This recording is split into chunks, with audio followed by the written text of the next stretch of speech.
नमस्कार दोस्त, मैं आज आप लोगों को ज्योग्राफी का एक छोटा सा टॉपिक बताने जा रहा हूँ। और उस टॉपिक में हम लोग देखेंगे कि भारत के तटीय मैदान को हम लोग किन किन स्थानीय नाम से जानते हैं। तो सबसे पहले तटीय मैदान के बारे में जान लीजिए। यहाँ भारत का मैप है और हम लोग जानते हैं कि भारत को हम दो भागों में विभाजित कर सकते हैं, एक उत्तरी भारत, एक दक्षिणी भारत। और दक्षिणी भारत को हम लोग प्रायद्वीपीय भारत यानी पेनिनसुलर इंडिया कहते हैं। इसका कहने का मुख्य कारण ये है कि प्रायद्वीप हम उसे कहते हैं कि जो कोई भी स्थल खंड तीन तरफ से पानी से घिरा हुआ हो तो उस स्थल खंड को हम प्रायद्वीप कहते हैं। इस प्रायद्वीपीय भारत में पश्चिमी तट पर और पूर्वी तट पर हमारे तटीय मैदान हैं, जो कि पश्चिम तट पर पश्चिमी घाट के किनारे फैले हुए हैं और पूर्वी तट पर पूर्वी घाट के किनारे किनारे फैले हुए हैं। इन्हीं तटीय मैदानों का अलग अलग स्थानीय नाम होता है, जो कि भिन्न भिन्न परीक्षाओं में पूछा जाता है। तो आज हम आप लोगों को पहले पश्चिमी तटीय मैदान से आगे लेके जाते हैं। तो पश्चिमी तटीय मैदान में द्वारिका, हाल फिलहाल आप देखे होंगे मोदी जी गए थे द्वारिका।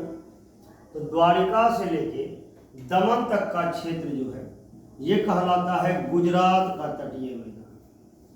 कहाँ से कहाँ तक? द्वारिका से दमन तक का क्षेत्र कहलाता है गुजरात का तटीय मैदान। जब दमन से आप आते हैं कहाँ तक? पणजी। दमन से आप जब गोवा की राजधानी पणजी तक आते हैं, ये वाला मैदान क्या कहलाता है? कोंकण तट। ये वाला मैदान कोंकण तट कहलाता है। और यहीं पर एक ट्रेन भी चलती है जिसका नाम है कोंकण रेलवे। ठीक। अब पणजी के बाद जब आते हैं आप मंगलूर तक, तो पणजी से मंगलूर तक का तट कहलाता है कनारा तट या कन्नड़ तट।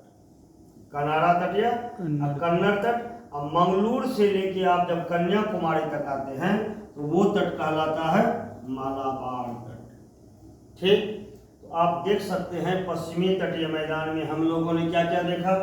एक देख लिया गुजरात का तटीय मैदान, दूसरा देख लिया हमने कोंकण तट, तीसरा देख लिया हमने कनारा या कन्नड़ का तट, और चौथा देख लिया हमने मालाबार का तट। ठीक। इसी तरह से पूर्वी तटीय मैदान को भी कई स्थानीय नामों से जाना जाता है।